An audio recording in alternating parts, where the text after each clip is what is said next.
Hi, greetings, lords and ladies. We're looking at Game of Thrones Season 3, now continues on with the episode, Kissed by Fire. Jon Snow is with a group of 20 wildlings under the command of Tormund, who were sent ahead of the main army of King Beyond the Wall Mance Raider to scale the wall and attack Castle Black from behind. Jon and Ygritte are gathering firewood, when the warg Orell asks him about the defenses of the Night's Watch. Orell has seen through the eyes of his eagle that there are patrols on top of the wall, and he wants to know how frequent they are. Jon says they usually send out patrols in teams of 4.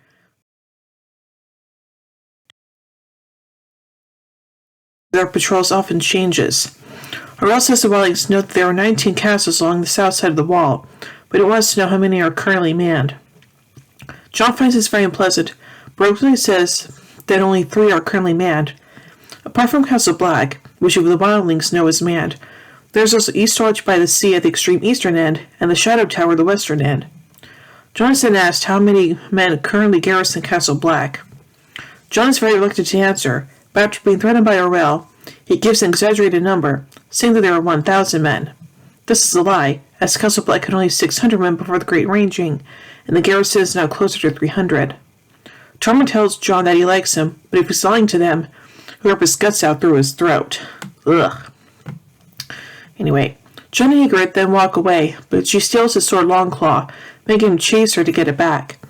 She leads him to a nearby cave, which is heated by natural hot springs, which form a waterfall and a pool. Ygritte starts disrobing, and says that she wants to make sure Jon Snow has truly come over to the wildling's side and broken his Night's Watch vows, by making him break his oath of celibacy with her. She quickly shooks off all of her clothes and walks up to him naked. Jon's very hesitant to break his vows, and very shy because he's never had sex before. Ygritte questions why he's still dressed, and they start kissing. Jon continues to kiss her down her body as she insists that he has no experience, and therefore, "You know nothing, Jon Snow," but stops mid-word as Jon starts performing oral sex on her. Sometime after they finish having sex, they lie together in a naked embrace. Ygritte asks if that thing you do with your mouth is what lords do to their ladies in the south, but Jon says she just seemed to like it when he kissed her there. He admits he's never had sex with anyone before and is a maid, according to Ygritte. Ygritte starts listing off some wildling boys she's had sex with before. The first was a boy who also had red hair like her, which is rare among the wildlings and considered very lucky. They call having the red hair being kissed by fire. Another was a Thenn that was built like a mammoth, but he could not speak the common tongue. Jon and Ygritte then slide into the hot springs pool to take a bath together, and they romantically cuddle more. Ygritte tells Jon she wishes they could stay in this cave forever instead of having to leave and face the winter, wars, and monsters outside. Aww. Anyway, in Slaver's Bay, Daenerys Targaryen's new army of freed and sullied, having just sacked Astapor, head north to the next of 3 great slaver cities, Yunkai. So Jorah Mormont tells Sir Varys and Selmy how he was knighted at the end of the Greyjoy Rebellion, in which they both fought. Jorah explains that he was the second man through the breach during the siege of Pike, right behind Thoros of Myr, who charged in headlong, waving about his flaming sword. Barristan thinks this is amusing as he wasn't there. He was commanding the siege of Old Wick at the time.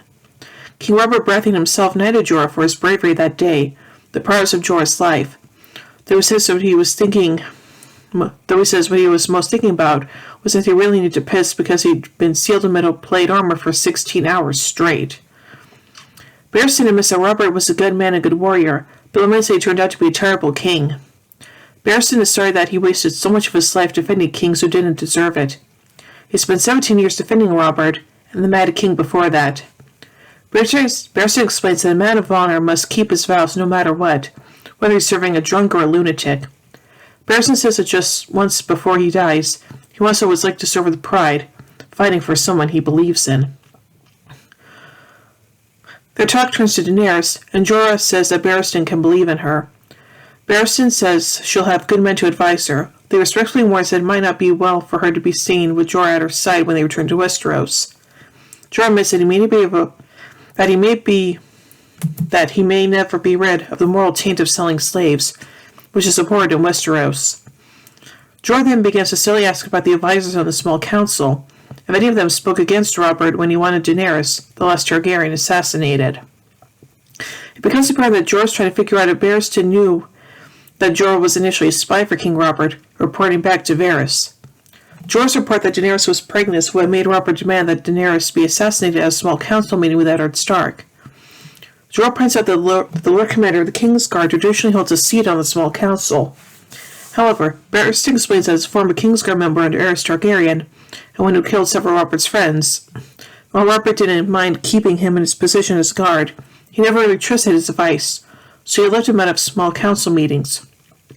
Jorah's relieved that Barristan was therefore not present at any council meeting, so he couldn't have learned that Jorah was sending reports on Daenerys.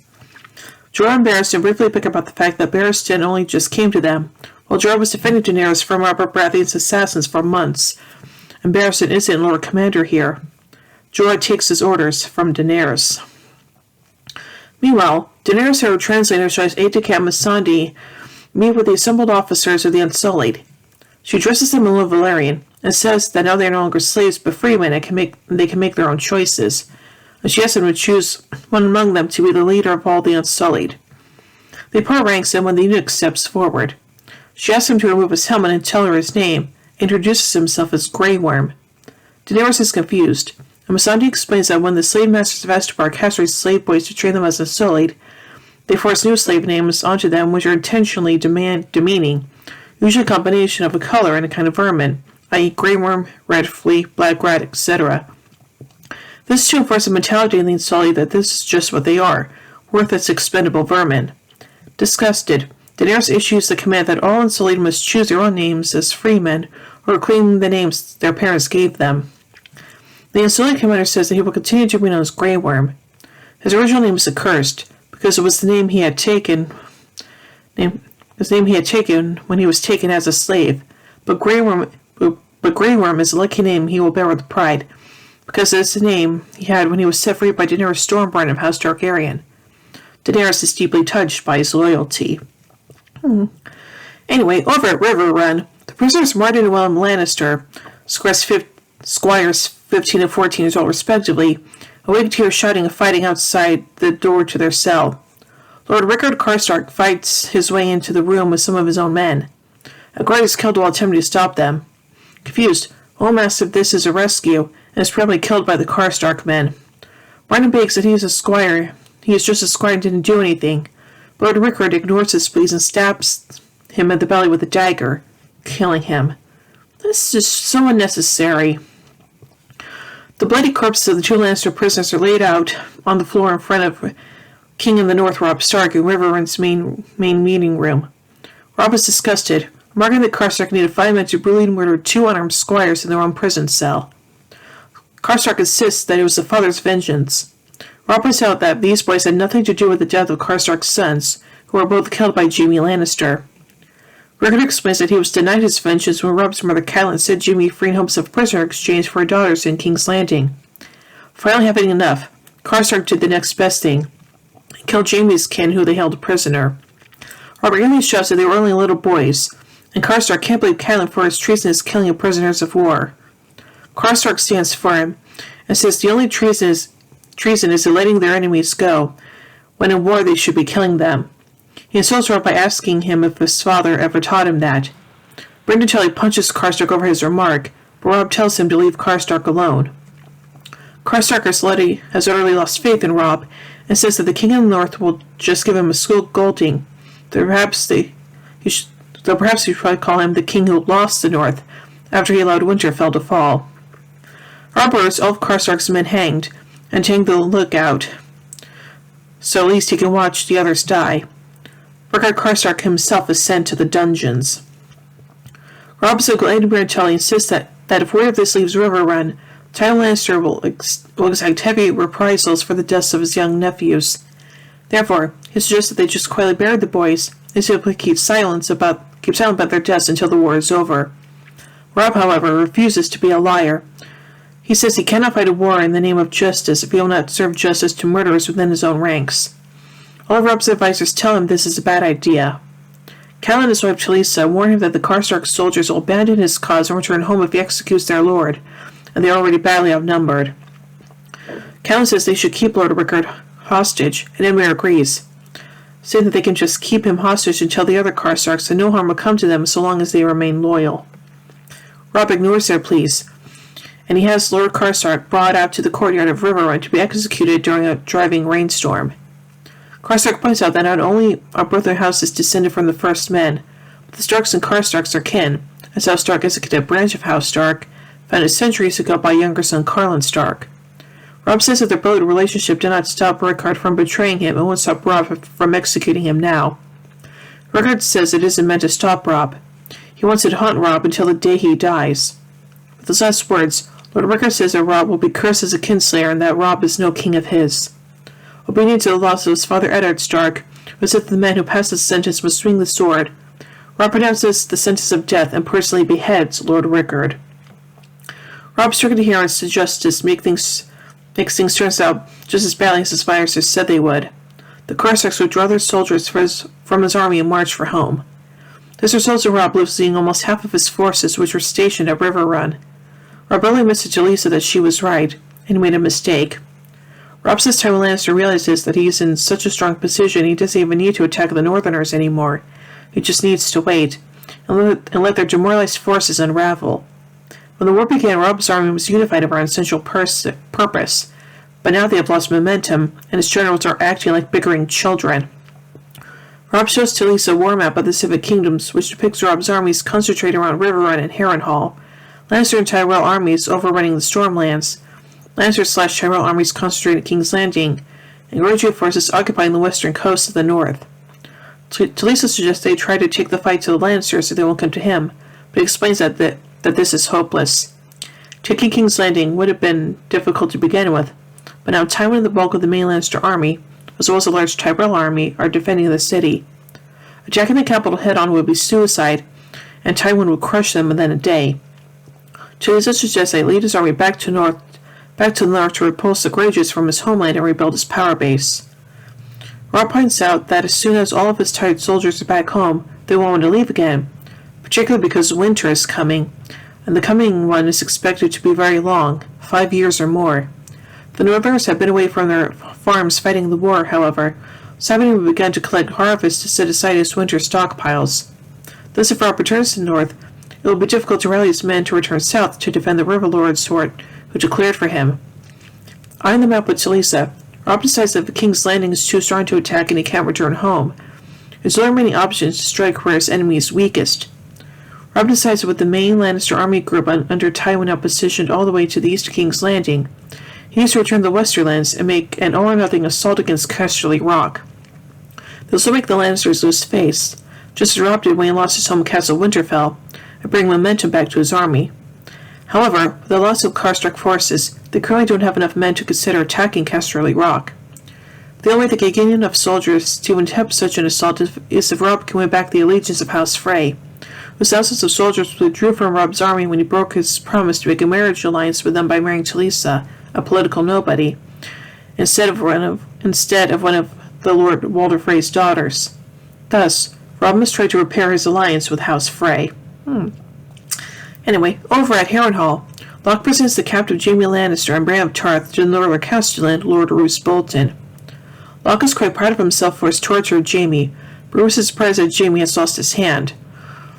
Obviously, oblivious, Locke boasts that Jaime hasn't lost the hand, and he points out that he cut it off and hung Jaime's own hand around his neck.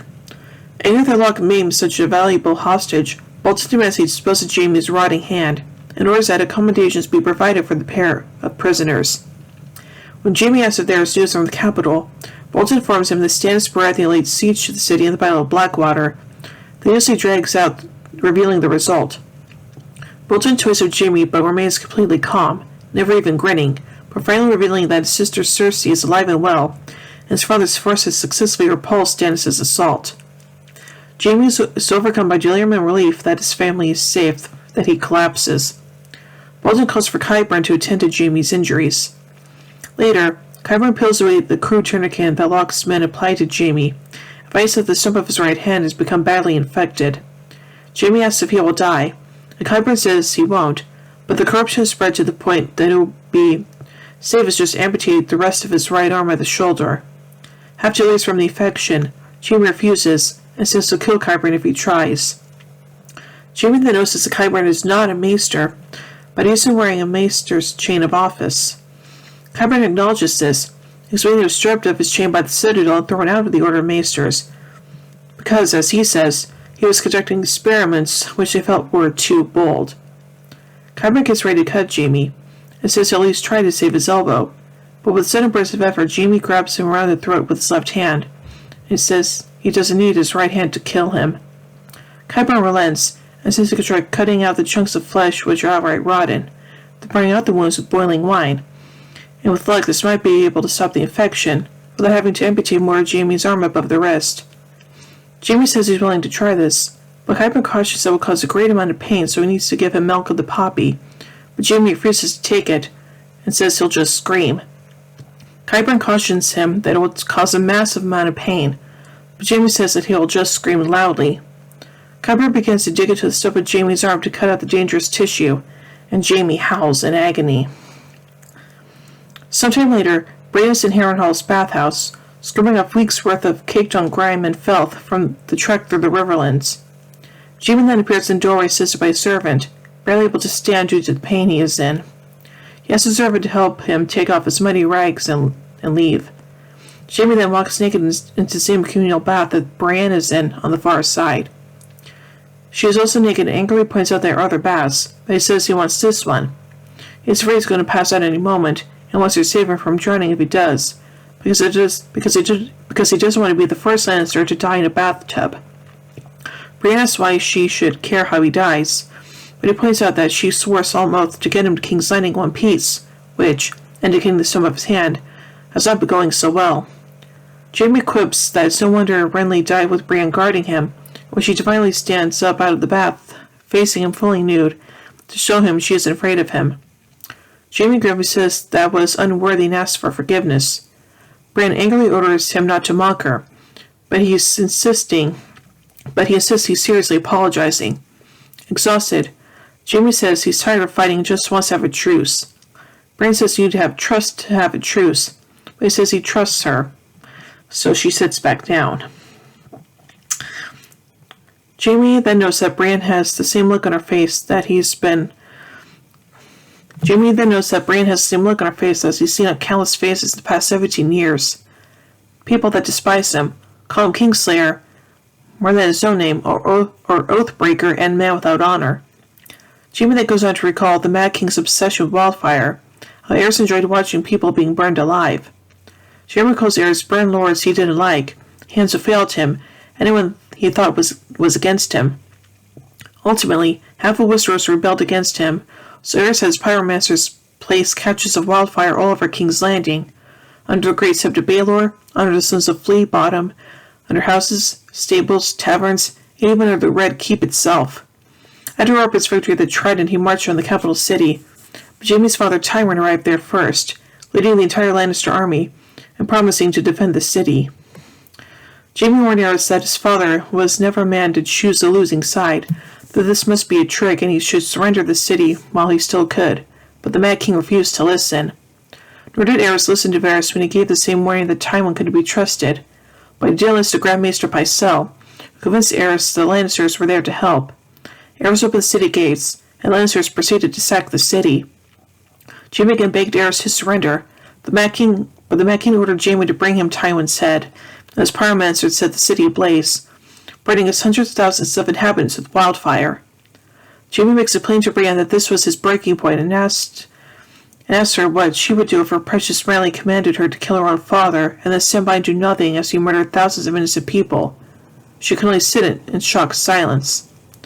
Jaime goes on to say that he killed the pyromancer first, then drove his sword in Aerys' back as the Mad King tried to run for his life. Shaking at the memory, Jaime speculates that King Aerys didn't believe he would die in the blaze. In his lunacy, the Mad King believed he would be reborn as a dragon in the fire, granting him the power to burn his enemies to ashes. So Jaime finished Aerys off by slitting his throat in order to make sure he died. Concluding that Eddard Stark found him at that point. Stunned, Brienne asked why Jaime didn't defend himself with his account before. Jaime angrily rants that the Honorable Lord Stark would never have believed a word he said. Stark didn't want to hear Jaime's side of the story when he'd already judged him guilty. Jaime goes on to rage, yelling what right Stark had to judge him, but what right the wolf dares to judge the lion. The strain of recounting all His harrowing tale overcomes Jamie, however, and he begins to faint, nearly falling face first into the water. Brian catches him and calls for help for the Kingslayer, at which point, as he is without consciousness, he whispers to himself, "Jamie, my name is Jamie." Anyway, over at Hollow Hill, elsewhere in the Riverlands, at the hideout of the Brotherhood Without Banners in Hollow Hill, Sandor Clegane prepares to fight Beric Dondarrion in trial by combat. As both men prepare, Thorsamir prays to the Lord of Light to judge Sandor for his crimes if he is guilty, or give the strength to his sword if he is innocent. Before the fight begins, Beric calls upon the Lord of Light to ignite his sword with flame, using only his blood. Due to Sandor's fear of fire, Beric initially has an advantage against the Hound. Beric even manages to set Sandor's with a shield on fire, which is strapped so tightly to Sandor's arm that he cannot remove it, and he is nearly burned himself.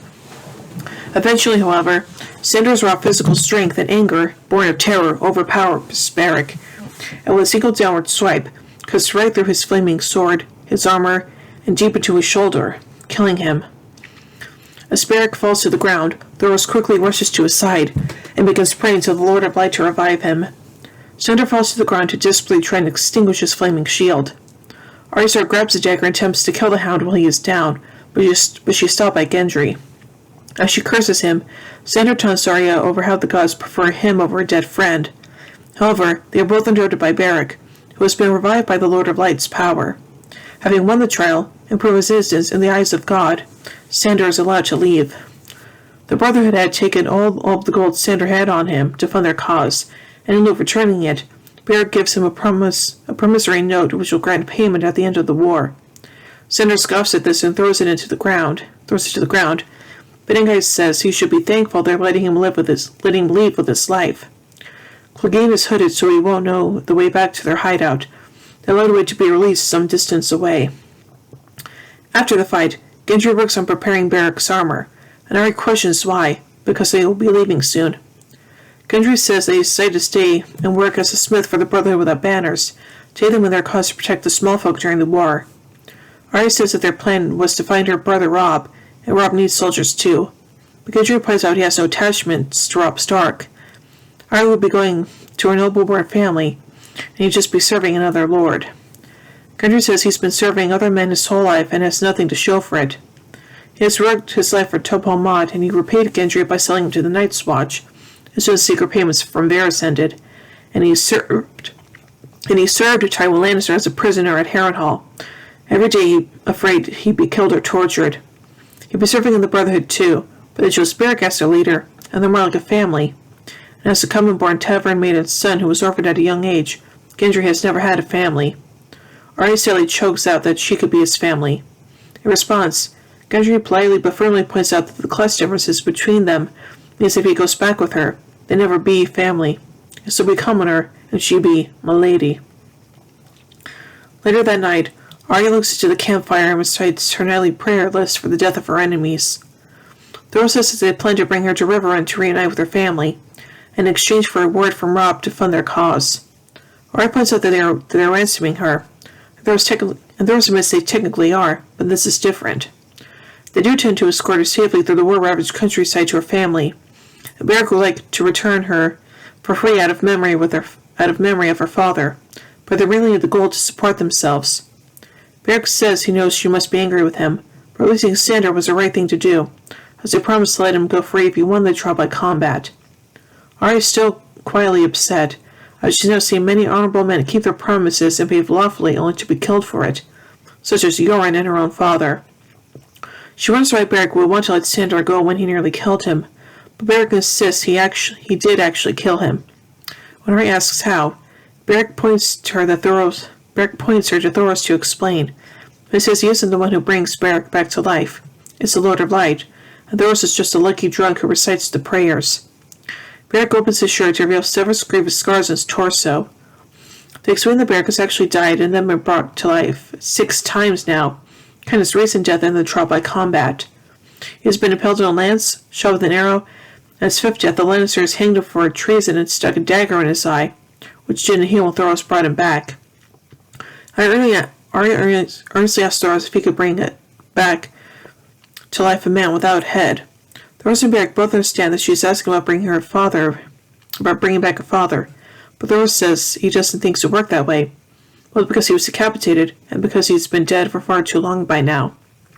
Bear consoles her that her father was a good man, but he wouldn't wish his resurrected life on him.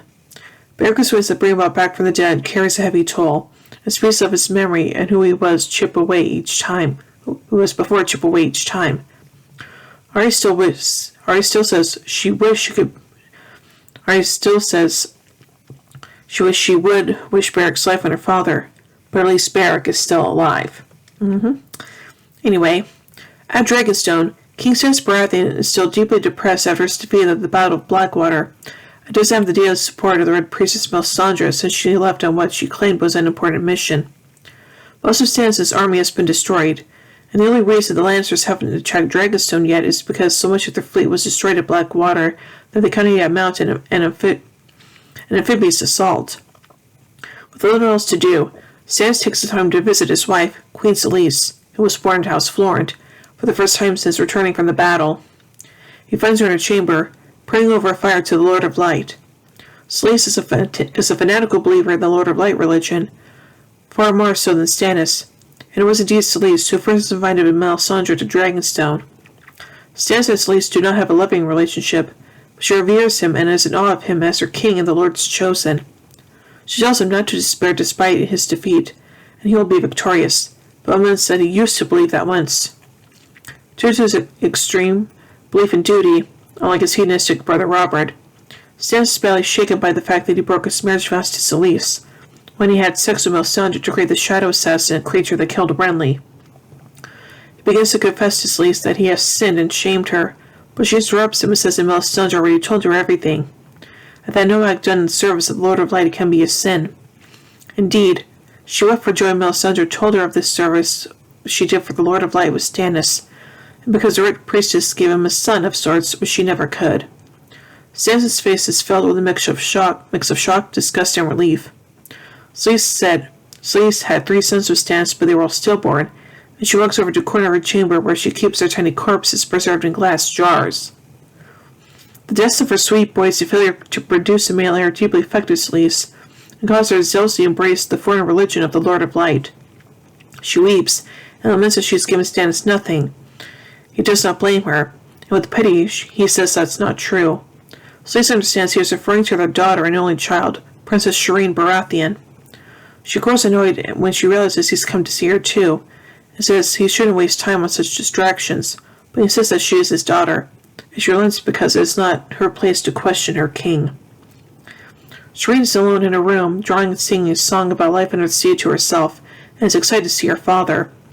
She is a cheerful but sickly young girl, about the same age as Arya Stark, with the left side of her face badly scarred and disfigured by the dreaded grayscale disease. Stannis wants to see his daughter, but he is already expressing warm emotions to her. She says she heard he was in a battle and asked if he won, and he good-naturedly says no. Shireen is slightly let down, but asks if any knight came back as well.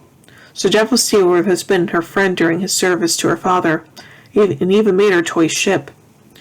Growing tense over their falling out, Stannis briefly explains that Sir Davos is a traitor rotting in the dungeon. Confused, Ephraim says she should best put him out of her mind. Later that night, Shireen sneaks down to the dungeon Dragonstone and finds the cell of Sir Onion Knight. He wakes up and tells her he shouldn't be here, but she explains that the Fygarde bird is on duty. He usually drinks a lot of wine and sleeps through his watch. She asks if it is true that he is a traitor, and he says that it is, as he disobeyed her father. She says she doesn't care, he's her friend. She was worried that he must get bored down in his cell, so she brought him a book to read, about Aegon the Conqueror and his dragons. She points out that the Targaryens built Dragonstone, and Aegon used to live in this very castle. Davos explains that it's wasted on him, because he doesn't know how to read. Undaunted, Shireen offers to teach him how to read, but going down to his cell reading to him when Bird is on duty. Davos chides her that they can't, but she asks what's the worst the guards could do to them if they find out. Lock them in cells? They have a quiet laugh, as Shireen starts to read to Davos and a history of Aegon the Conqueror and his conquest of Westeros. Anyway, finally, in King's Landing, Queen Regent Cersei Lannister accounts Peter Littlefinger Baelish in a courtyard and tells him she fears that the Tyrells don't have the Lannisters' best interests at heart, but her father won't listen. Therefore, she asks that Littlefinger uses spies to try to find out what they're up to, because he has a good working relationship with them after brokering the Lannister-Tyrell alliance. He agrees, but Cersei warns him that this better produce more results than when she privily asked him to find Arya Stark, but the girl cannot be found. In the castle gardens, Sansa Stark and Margaery Tyrell watch her brothers Dolores spar with the squire. Sansa can finally remarks on his fighting ability and inquires her when she and Loras will wed, as per the Tyrell plot to keep her out of the hands of Baelish and or the Lannisters. Margaery replies that she will plant the seed of the idea after she and Joffrey are married. Sansa is skeptical Joffrey will let her go, but Margaery is confident he will do it to please her when she is his wife. After the match, Sir Loras has described Oliver flirts with him, which leads to them having sex back in Loras' chambers. After they finish, Loras mentions that he is engaged to be married, a fact that Oliver passes on to his real master, Littlefinger, so he could pass the information on to Cersei.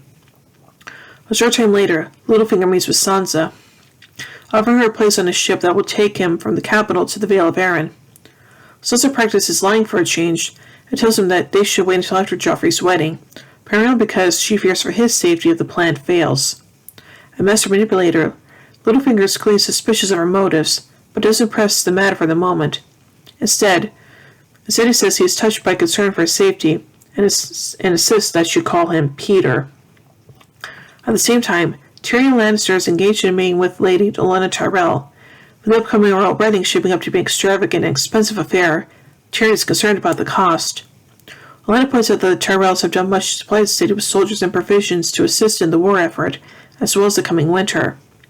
Olenna is bored to discuss financial matters, but quickly lists off specific details of the soldiers and supplies the Tyrells are supplying to aid the crown, demonstrating that Tyrion doesn't need to lecture her about wartime expenses. She says that the royal wedding must go on as planned, as it will do much to improve the city's morale and keep the people happy. Otherwise, it will start blaming the Lannisters for the war again. Tyrion cannot outmaneuver Olenna, but in the end she decides on her own that she won't have it said House Tyrell isn't doing his part to help, so she agrees to pay for half the cost of the festivities, for which Tyrion is grateful. Tyrion has a small council chamber to report success to his father Tywin, only to find Cersei present as well, much to his annoyance. Tywin explains that the Tyrells are plotting to wed Sansa to Sir Loras and states they will not allow them to steal the key to the north out from under him. Tyrion questions how Sansa is the key to the north, given that her older brother is still alive. Tywin explains that the desertion of the Karstarks have cost Robb Stark half his army, and, combined with already being badly outnumbered by the Lannister-Tyrell alliance, his days are now numbered. The young Greyjoy murdered Robb's younger brothers at Winterfell, which makes Sansa Robb's heir. If he dies, rule of Winterfell and the north goes to her and any man she marries, which Tywin has no intention of letting the Tyrells get their hands on. Tyrion questions the advice to offend their allies by refusing the match, but Tywin points out that, as applied against them, the Tyrells' plan is, by definition, a secret. Thus the Lannisters can't be said to be refusing them something that which they aren't officially trying to do. It also said that the Tyrells won't go through with their plan until after Joffrey's wedding, which means they need to act first, namely by finding Sansa another husband. After a moment, Tyrion realizes from the comments of his father and sister that they are talking about him. Tyrion tries to protest, pointing out that Joffrey has made Sansa's life a living hell since the day he had her father executed, and to force Tywin her after she has finally escaped Joffrey is cruel, even by Tywin's standards. Tywin questions Tyrion plans to mistreat Sansa and asserts that he is not concerned with the girl's happiness, and neither should his son. Tyrion protests that Sansa is a child, but Cersei counters she has flowered and is a woman now who can bear children. Tyrion flatly refuses, but Tywin points out that recently he was complaining that he wasn't rewarded for the actions in the Battle of Blackwater, and as heirs to the north, Sansa is a far better reward than he could expect. In any case, his long past time Tyrion was wed. Angered, Tyrion tells that he was wed, referring to his past marriage to Tysha, sarcastically asking if his father has forgotten that. Tywin returns his son's hateful glare and growls back that he remembers all too well. Cersei glows over the matter, but his attitude quickly evaporates when her father commands that she will wed Sir Loras instead. Cersei flatly refuses, but Tywin is insistent. The marriages of Cersei and Tyrion will place the North and the Reach firmly in the Lannisters' control. Tywin points out that Cersei is still fertile. She is Temerian, breed. When Cersei protests she is Queen of Rage and not a brood mare, Tywin angrily roars back that she is his daughter and will do as she is told. She will marry Loras and in doing so, put an end to what Tywin calls the disgusting rumors Stannis has been spreading about her and Jaime. Cersei switches to earnestly begging him, calling him father and pleading that he not force him to arrange a marriage a second time, after a long loveless marriage with King Robert. Tywin refuses to listen and storms out in disgust, raging that the pair have disgraced the Lannister name for far too long. Cersei slowly shifts the gaze toward Tyrion to gauge his reaction to her distress, but sees he's too glum about his own predicament. Aww. So anyway, let's take a look at some notes about this episode. Kissed by fire is a phrase used by the wildlings to describe people who are red-haired. Ygritte describes as kissed by fire. To be kissed by fire is considered to be blessed with good luck. The music playing over the cries is It's Always Somewhere Under the Sea, sang by Kara Ingram as Shireen Baratheon, and appeared on the official soundtrack released with Ingram credited. In the books, Jon's sexual encounter with Ygritte in the cave is told from Jon's narrative POV, and thus contains an inner thought monologue lost on a TV audience. In his head, Jon is actually deeply shamed that he broke his solemn vow of celibacy. Moreover, he knows that sooner or later he'll have to escape from the wildlings, and does so much hurt Ygritte's feelings. Lastly, he fears that he may get Ygritte pregnant. Thus in his thoughts, he swears to himself that he will never break his vow again. Ultimately, this was for naught. However, as he ended up having sex again with Ygritte later that very same night, twice, and then once again in a few hours later as night turned into morning. According to Brian Cogman, the cave with the waterfall that Jon and Ygritte have sex in was actually set in Belfast, Northern Ireland. The cave that the Brotherhood Without Banners is based, where the fight between Beric Dondarrion and Sandor Clegane takes place, was actually filmed in the same set, simply redressed. After the duel, Beric comments, "Second time I've been killed by Clegane," referring very vaguely to the battle at the Mummers Ford, in which he was killed for the first time by the Mountain. That battle was never mentioned in the show, only in Brotherhood Without Banners histories and lore. The Daenerys Targaryen scenes in Essos were originally written by Benioff Tobias as part of the episode following this one, The Climb. They were subsequently pushed back into the script for this episode. Cogman also didn't write the scene in this episode between Jon Snow and Orell. The first parts Cogman worked for this episode were all of the Arya scenes. The last ones he wrote were Sansa scenes, which proved very difficult, had to be rewritten anyway due to a production issue. When the Daenerys scenes were written by Benioff and Weiss for The Climb, they were moved into Kiss by Fire early enough in the scripting process that they were all actually directed by Alex Graves, who directed the rest of the episode, as opposed to being filmed by Oleg Sakharov, who directed The Climb, and then simply edited into this episode. The Daenerys scenes were added in such a way that when Shireen Baratheon explained who Aegon Targaryen was, how he lived on Dragonstone Island, where she now lives in conquered Westeros, her description switches into a voiceover, segueing into the scenes with Daenerys, Aegon's descendant. Benioff and Weiss also wrote the Robb/Lisa scene at the very end of the episode. Bran Stark, Rickon, and the associated characters in their storyline do not appear in this episode. Simultaneously, Gilly and the other Night's Watch members north of the Wall do not appear in this episode. The other House Greyjoy characters do not appear in this episode. Joffrey Baratheon, Varys, and Pycelle are mentioned, but do not appear. This episode marks the debut of Stannis' wife, Selyse, as well as his daughter and only child, Shireen. Selyse briefly appeared in the Season 2 premiere, played by Sarah McKeever as a placeholder, but she had no speaking lines, nor was she identified by others as Stannis' wife, only the implication that she stood next to him during Melisandre's ceremony. As with several other major roles, the TV producers held off on making the primary casting for Selyse until they had enough available screen time to give her a proper introduction. Tara Fitzgerald was cast as Selyse for Season 3. It would have made sense to cast her in Season 2 when the character barely appeared and had no speaking lines. The episode actually proves no in-dialogue explanation as to why the left side of Shireen's face is disfigured. As explained in the Season 5 episodes, The House of Black and White and Sons of the Harpy, when she was an infant she contracted a dreaded disease known as grayscale, which badly scars its victims and leaves large swaths of their skin dead and flaking. Sometimes people recover from the disease, as Shireen did. No one can catch grayscale from her now, but they are left permanently scarred. There we go. Brian Cogman came up with the idea that Celeste keeps the remains of her stillborn sons preserved in jars, which isn't from the novels. Hiller said that he suggested it half sarcastically, but the other writers really liked it. Cogman also said that he was inspired by an acquaintance who actually had the hands of her stillborn son bronzed and keeps them on a shelf. The TV series never explicitly stated this, but Jaime's story about how Mad King Aerys Targaryen tried to burn down Kingside Wildfire rather than let it fall to the rebels during Robert's rebellion directly explains why Alchemist Guild was able to provide such a massive amount of wildfire on short notice for the Battle of the Blackwater. In the books, Loras Tyrell is left deeply mourning the loss of his great love Renly Baratheon, and famously swears that he will never love again, saying when the sun is set, no candle can replace it.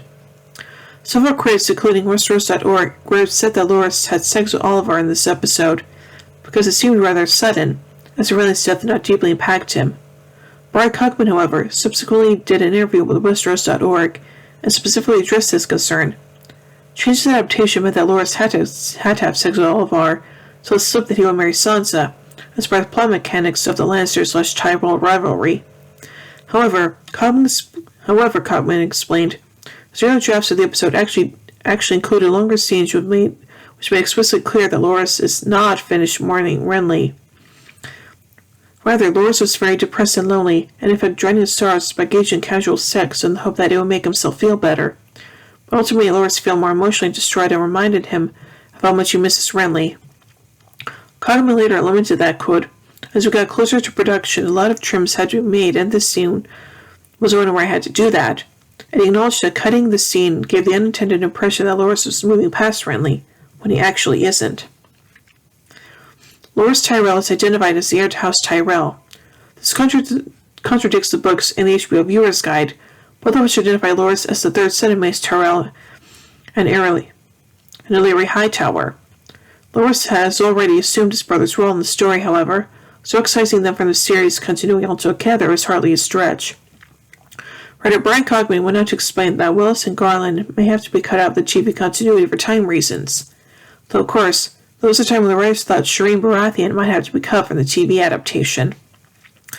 Although Tyrell lists the support House Tyrell is giving to Lannisters as 12,000 infantry, 1,800 mounted knights, 2,000 support troops, 1 million bushels of wheat, 500,000 bushels each of barley, oats, and rye, 20,000 head of cattle, and 50,000 head of sheep. In the books, the Tyrell sent an army of over 80,000 men to the Battle of Blackwater, but all of these stayed in the capital city. And unless seems to be referring to specifically the support given to King's Landing itself, including food shipments, etc.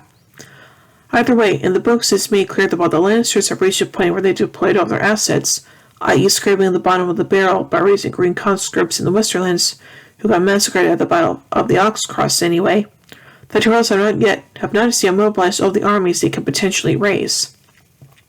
In the books, Qybur's treatment of Jaime's son was narrated from Jaime's POV, which explicitly states that the main reason he refuses to take milk of the poppy is because he fears that if he allows himself to be rendered unconscious for the surgery, Qybur might break his sword and cut off the rest of his right arm anyway. Harry Karstark's first name was mentioned for the first time in the show. Jorah Karstark's name was mentioned before in A Man Without Honor. Mark has stated in previous episodes that he's lost 2 sons, and Prince of Winterfell and Valis Dohaeris, but did not specify their names. It's unclear how and where Harry died. Robb said he died on the battlefield.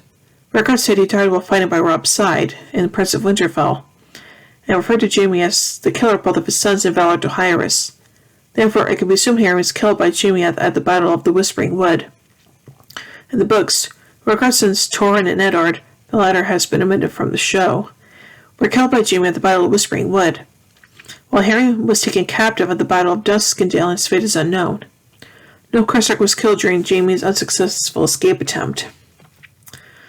In the books, Robb Stark beheads Rickard Karstark with a poleaxe, but he botches the job and takes multiple strikes to finally cleave off his head, leaving Robb covered in his blood, symbolizing what a mistake this was. The TV series changed that so that Rob beheads Rickard with a sword and goes off his head cleanly with a single swing. Brian Cogman explains that this change was deliberately made to parallel earlier scenes in the TV series. Dan Gaudry had beheaded Roger Castle in Season 2, but he did it poorly and required multiple messy strokes to show they had to learn proper resolve from Eddard Stark. In contrast, the TV producers wanted to visually emphasize that Rob had learned martial skill and resolve from his father, so had Rob kill Rickard with a single well-aimed stroke of his sword, to parallel Eddard's opening scene in the first episode of the TV series. Interestingly, however, because the TV adaptation also has the medium of sound to utilize, Rob's execution scene visually parallels the execution scene Eddard performed. The music played during the scene in the same score, which plays during the scene of The Old Gods and the New, when Theon executes Roderick, to give the impression that while Rob does not lack for martial skill, his decision to execute Lord Rickard is unwise, as all of his advisors warned him against it. Also, Cogman noted, because so many scenes are filmed in Northern Ireland, the production team can usually just wait for a rainy day, but there was unusually no rain when this episode was being filmed. Because they felt it was so important for Rob to execute Rickard in a driving rainstorm, this was one of the few times the production team actually had to bring in rain machines to achieve this effect. Brian Cogman also stated that another deliberate callback was when, after Rob Stark beheads Lord Rickard, Rob is so upset that he walks away and has a tremor in his right hand, which he tries to hide from the gathering crowd by clenching his hand into a fist and holding it at his side, though it can still be seen trembling. This references Season 1, Episode 8, The Pointy End, when Rob was so upset after he gave the order to call them their abandonment to open war that he couldn't stop his right hand from trembling. As Theon pointed out in that episode, it was actually good that he was afraid, because otherwise he'd be stupid for not realizing what dangerous situation he is in.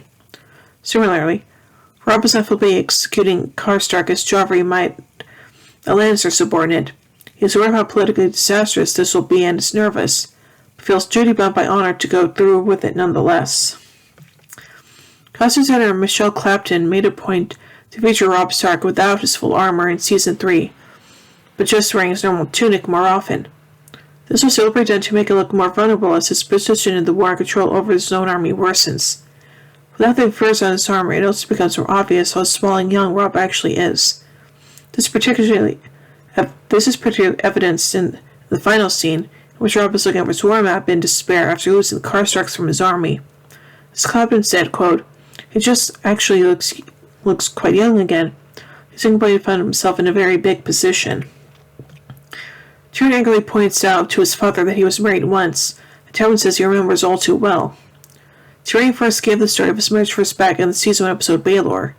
Tyrion fell in love with a peasant girl named Tysha, who turned out to be a whore that his brother Jaime had set him up with so he could enjoy being with a woman who she think really loved him. When Tywin found out, however, he made Jaime explain everything to Tyrion, had the marriage annulled, then gave Tysha to his guards, and forced Tyrion to watch as they gang-raped her. When Gendry tells Arya Stark that he's staying with a brother without banners and is going to live with her, because you wouldn't buy my family, you'd be my lady. Episode writer Brian Cogman confirmed that Gendry is specifically referring to class differences between himself and Arya. If they reached Robb Stark's army camp, Arya would go back to being treated as a young noblewoman, but Gendry would still be treated as a poor commoner, and they really couldn't keep being friends as they had been during their journey. Cogman was asked to confirm this because some of the internet shippers tried to read romantic overtones into the line, but dismissed and said it was very obvious he was referring to their class differences. Cogman also revealed his original notes in the script gave the instruction that it was supposed to be delivered as a stick-it-to-her line, i.e. Gendry would say it as angry retort because Arya has never known what it's like to be on the bottom side of the class system, so he's briefly throwing her title back at her. However, actor Joe Dempsey still felt that Gendry still cares about Arya because she's been his friend, so he'd want to let her down easy. Therefore, instead of playing the line bitter and angry, he delivered a somber and resigned, as he needs to explain the sad truth to Arya that their time together is at an end. Cogman said he actually thought this was a better idea, more fitting to the characters, and was glad Dempsey changed it. This episode won the 2013 Primetime Emmy Award for Outstanding Makeup for a single-camera series, non-prosthetic. Violet Dreyer was nominated for the prosthetic makeup category the same year. Edward says that Martin and William are Tywin's nephews. And like a punishment, Robb says they are Tywin's father's brother's great-grandsons. This contradiction can be explained that Robb was speaking loosely out of anger, to punctuate his point that Tywin didn't stop fighting even when his son was imprisoned. Branson's son explains that although he, as the Lord Commander of the Kingsguard, indeed had the right to attend small council meetings, Robert excluded him because he did not trust the Targaryen loyalists to advise him. Someone did not mind because he hated politics. In the season 1 episode The Wolf and the Lion, Selmy is indeed absent from the meeting. Jaime tells Bran that heirs used to burn hands or disobeyed him. In the parallel book scene, Jaime specifically refers to Carlton Chilstead, who did his best to dissuade Aerys of his diabolical plan, and was subsequently burned alive. Yeesh. So overall, I think this is a pretty unique episode, and yeah, I can tell that Tyrion and Cersei are not happy about having their marriages arranged by their own father. So yeah. So overall, I give the episode Kissed by Fire 4 Iron Thrones out of 5. Anyway, tune in next time as we take a look at the next episode, The Climb. So until then, remember everyone, winter is coming.